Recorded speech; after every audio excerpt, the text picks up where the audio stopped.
នេះជាការពិសោធន៍ភាពរឹងមាំជាប់ធន់របស់ស៊ីម៉ុងដ៏ទំនើបនិងអស្ចារ្យមានតែស៊ីម៉ុងអូតតែមួយគត់ដែលរឹងមាំលើសគេស្តង់ដារពិភពលោកមិនថាព្យុះភ្លៀងកូររន្ទះអាកាសធាតុត្រជាក់ខ្លាំងក្តៅខ្លាំងស៊ីម៉ុងអូតនៅតែអាចឆ្លងកាត់រាល់ការសាកល្បងស៊ីម៉ុងអូតមានម៉ូលេគុលតូចៗដែលស្អិតជាប់គ្នាបានយ៉ាងល្អស៊ីម៉ុងអូតរូបរាងថ្មីកាន់តែរឹងមាំអស្ចារ្យ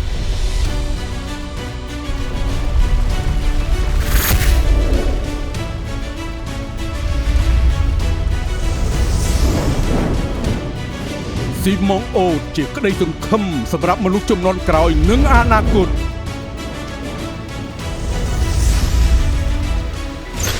ស៊ីម៉ុងអូតបានចូលរួមអភិវឌ្ឍនៅគម្រោងដ៏អស្ចារ្យជាច្រើនទាំងវិស័យសាធារណៈនិងឯកជនផ្សារទំនើបលំដាប់អន្តរជាតិ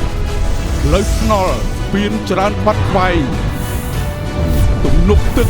ស៊ីម៉ុងអូតរួមចំណែកក្នុងការកសាងហេដ្ឋារចនាសម្ព័ន្ធប្រទេសកម្ពុជាស៊ីម៉ុងអូតជាប់ធន់តជំនាន់